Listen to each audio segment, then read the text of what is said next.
అందరికీ జేబీఎం. నేను రాజేష్ మహాసేన్. పేరు నాని ఎందుకు వచ్చిన బతికే? ఎంత వచ్చిందా వయసు నీకు? ఇప్పటికి ఇంకా ఎడిటింగ్ వీడియోలు పెట్టుకుంటావా? సిగ్గు ఎక్కువ లేకుండా అన్నం తిన్నా గట్టి తిన్నావా? చాలా రోజులేదు నీ గురించి మాట్లాడి. మళ్ళీ ఏంటి ఈ మధ్య వచ్చి ఓవరాక్షన్ చేస్తున్నాడా? వల్లభనేని వంశీనట చంపేస్తారట. అప్పుడెప్పుడో నాట వంగవీటి రంగగారట, ఇప్పుడేమో వల్లభనేని వంశట, ఇప్పుడు వచ్చాడట పేరుని.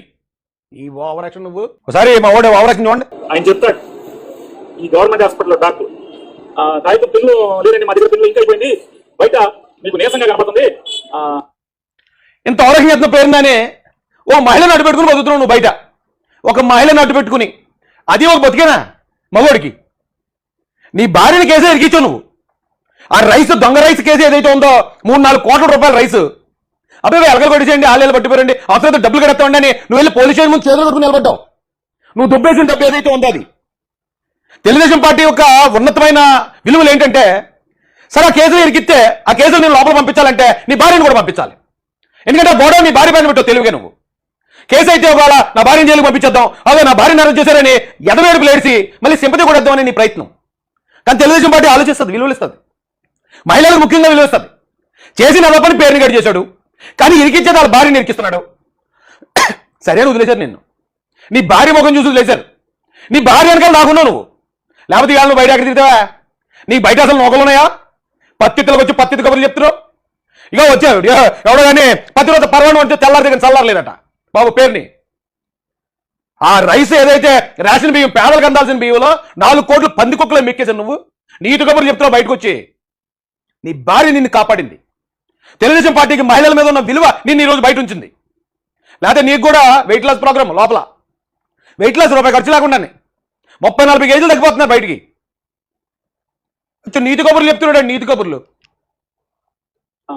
నీరసం తగ్గడానికి బయట మెడికల్ షాప్ లో ఓఆర్ఎస్ ఎలక్ట్రాల్ పౌడర్ దొరుకుతుంది. ఓఆర్ఎస్ ఓఆర్ఎస్ పోయి దాంట్లో జీప్ ఆపించుకుని వేసుకుని తాగడం సరిపోద్ది అని చెప్పి విజయవాడ ఈ గవర్నమెంట్ హాస్పిటల్ అంటే రాష్ట్ర రాజధానిలో ఈ హాస్పిటల్ ప్రాణాల మీద ఒక మాజీ శాసనసభ్యుని ఇక్కడ తీసుకొస్తే ఏంటయ్యా అంటే ఎలక్ట్రాల్ పౌడర్ దానిలో కొట్టుకోమని దిక్కుమాల బుద్ధికి ఈ ప్రభుత్వానికి ఓఆర్ఎస్ ప్యాకెట్ కూడా లేదన్నమాట. సప్లై చేయాలి కదా ఓఆర్ఎస్ ప్యాకెట్.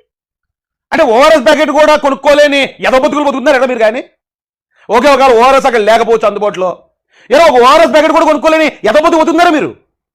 అడ్డంగా పందికొక్కలు మెక్కేశారు కదా బాబా 5 సంవత్సరాలు. 5 సంవత్సరాల పాటు ఈ రాష్ట్ర ప్రజల కష్టార్జితాన్ని 100 కోట్ల రూపాయలు మెక్కేశారు కదా. ORS packet కొనుక్కోలేకపోతున్నారా?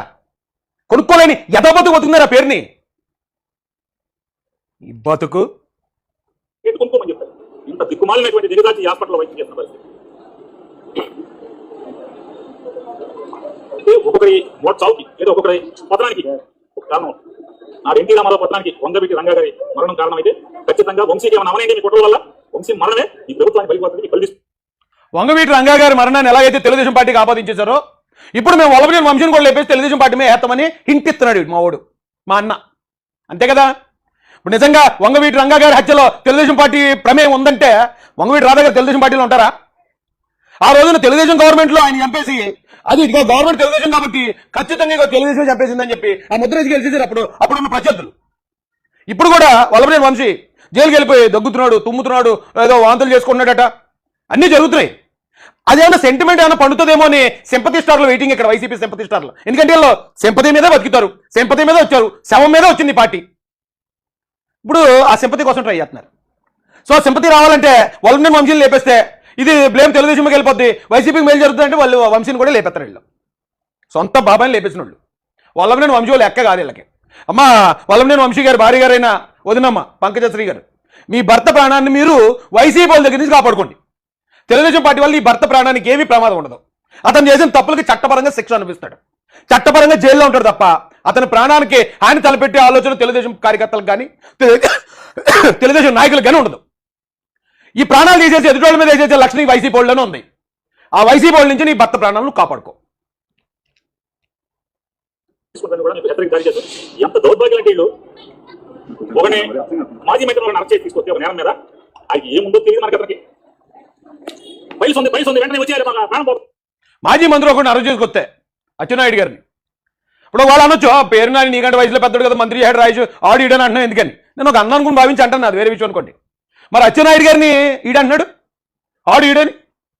తప్పు చేయను అరెస్ట్ చేయడానికి, తప్పు చేసిన అరెస్ట్ చేయడానికి తేడా తెలియని ఈ పేరుని గడి అంటాడు. మరి ఎలా ఇస్తామండి గౌరవం మనం?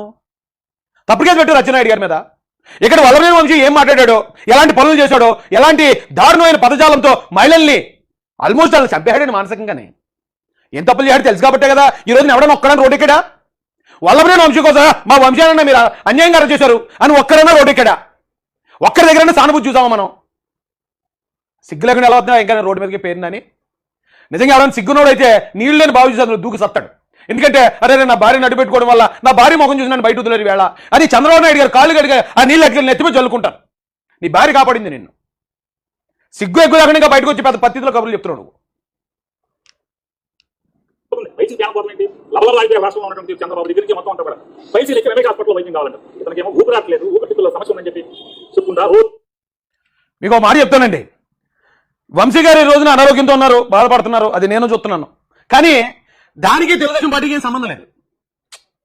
తెలుగుదేశం పార్టీ చంద్రబాబు నాయుడు గారు కానీ లోకేష్ గారు కానీ మరొకరు నాయకులు ఎవరైనా సరే తప్పు చేసిన చట్టపరంగా మీరు అదుపులో తీసుకోండి. అక్కడ దాకానే ఆర్డర్స్ ఉన్నాయి. తప్పు చేసిన జైల్లో పెట్టారు. కానీ ఆ తర్వాత వచ్చే అనారోగ్యం ఏదైతే ఉందో అది తెలుగుదేశం పార్టీ ఇచ్చిన శిక్ష కాదు. వల్లభనేని వంశీ చేసిన తప్పుకి దేవుడు ఇచ్చిన శిక్ష అది. ఎందుకంటే ఓ చంద్రబాబు నాయుడు గారు లేకపోతే లోకేష్ గారు ఓ రాజమాసాన్ని తలుచుకుంటే ఎవరికన్నా అనారోగ్యం రప్పించగలమా? అనారోగ్యం వచ్చిందంటే ఎవరి వల్ల వస్తుంది? అది దేవుడి నిర్ణయం వల్ల వస్తుంది. సో ఇతను మాట్లాడిన మాటలకి ప్రభుత్వం జైల్లో పెట్టడం దాకా అనే శిక్ష ఇస్తే, కానీ ఇతను మాట్లాడిన మాటలకి ఆ జైల్లో పెట్టడం అనే శిక్ష సరిపోదు, అంతకు మించిన శిక్ష ఉండాలి అని చెప్పి దేవుడు భావించి అతనికి అనారోగ్య రూపాయలు ఇచ్చాడు అనుకోవాలి. అందుకే అతనికి అనారోగ్యం ఉన్నా, రక్తవాంతులు అయ్యానా, మరొకటి అయిందన్నా, ఇంకోటి అయిందన్నా ఒక్కడంటే ఒక్కడు కూడా జాలి కలగట్లేదండి. కలగదండి. తప్పు చేసినోడు శిక్ష అనుభవిస్తూ ఉంటే జనాలు చప్పట్లు కొడతారు తప్ప జాలి పడరండి. చేసిన తప్పుల తీవ్రతను బట్టి ఉంటుంది. ఆ రోజున ఇదే చంద్రబాబు నాయుడు గారు అరెస్ట్ చేశారు. 100 కోట్లు, ఏదో 300 కోట్లు, 200 కోట్లు, 70 కోట్లు, అయ్యి బాబోయ్ ఇంక అంత లేదు ఇంత లేదన్నారు. ఎవడన్నా నమ్మాడా జనం? దేశ విదేశాల్లో, ఈ రాష్ట్రంలో కాదు, దక్షిణాది రాష్ట్రాల్లో కాదు, విదేశాల్లో కూడా ప్రజలందరూ బయటకు వచ్చి ఆయన వల్ల మేమందరం బాగుపడ్డారా ఎదవల్లారా, ఆయన జైల్లో పడతారా బుద్ధి లేని గాడిదెళ్ళారని చెప్పి మొత్తం ప్రపంచం అంతా గడ్డెట్టింది ఎదవల్లారా మీకు. ఇంకా సిగ్గు లేకుండా బయటకు వస్తారు. ఇక నిజంగా మీరు మంచి బతుకు అయితే పద్ధతులు మార్చుకుని బతుకుతారు. ఇప్పుడు ఇంకా మళ్ళీ అలాంటి తప్పుడు ప్రచారాలు మార్పింగ్ వీడియోలతో యారరా బాబు ఏడుపు. మహానాడు అని అనౌన్స్ చేసిన దగ్గర నుంచి అండి ఏడుపులు మొదలైపోయాయి. మహానాడు ఆగిపోవాలంటాడు ఒకడు, మహానాడు ఎలా జరుగుతుందో చూస్తా ఉంటాడు ఇంకొకడు. నీ కామెడీ మొఖాలు వేసుకుని ఎలా జరుగుతుందో చూస్తారా చూడండి. కడప ఒకటే కాదు, రాయలసీమ మొత్తం పసుపు మయమైపోతుంది రేపు. కోవిడ్ వచ్చేసిందని సాక్షి టీవీ పక్కన, టీవీలో పక్కన బాబు తెగ చేస్తున్నాడు ప్రచారం. ఎందుకంటే కోవిడ్ వచ్చేస్తుందేమో అని చెప్పి ఇప్పుడు తెలుగుదేశం కార్యకర్తలందరూ మహానాడుకి వెళ్లకుండా మహానాడు ఫ్లాప్ అయిపోవాలి. ఎప్పుడు ఈ దొంగ బతికేనా ఎరా? గతంలో మీరు చంద్రబాబు నాయుడు గారిని లోకేష్ గారిని చూడండి, ఏ రోజు మీ సిద్ధం సభలో ఆ యుద్ధం సభలో ఏ రోజు ఆపాలని ట్రై చేయలేదు. లేదా ఇప్పుడు మా గవర్నమెంట్లో జగన్మోహన్ రెడ్డి ఎక్కడికైనా వస్తూ ఉంటే 40 రోజులు ఎగరేద్దాం, వాటర్ ప్యాకెట్లకి ఎగరేద్దాం, లైక్ చేద్దాం, ఇచ్చేద్దాం ఎప్పుడు అనుకోవట్లేదు. మేము ఏం చేయాలనుకున్నా చెప్పుకుంటూ పోతాం. ఆ రోజున చంద్రబాబు నాయుడు గారు ఏం చేయబోతారో చెప్పారు. నారా లోకేష్ గారు యువకాల పాదయాత్ర ద్వారా మొత్తం రాష్ట్రం అంతా తిరిగి మేము గెలిస్తే ఎలా ఉంటుంది, ఈ అన్యాయం జరుగుతుందని ప్రజలకు చెప్పారు తప్ప మిమ్మల్ని ఏ రోజైనా ఆపే ప్రయత్నం చేసామా? మీరు చేసే సిద్ధం సభల మీద ఎప్పుడైనా తప్పుడు ప్రచారం చేసామా? ఎందుకు ఈ తప్పుడు ప్రచారాలతో ఎలా బతుకుతారు మీరు? ఈ పిరుగు బతుకులు ఎంతకాలం బతుకుతారా మీరు? ఆ మానాడు కలగకుండా ఉండాలండి. ఆ కరోనా నుంచి మీరు ప్రచారం చేయండి. నేను అది ఎలా జరగదండి. మా రాజమండ్రిలో ఆయన ఉన్నాడు, ఆయన అసలు మానాడు ఎలా జరుగుతుందో చూస్తాడట. రేపు అంగరంగ వైభవంగా జరుగుతుంది.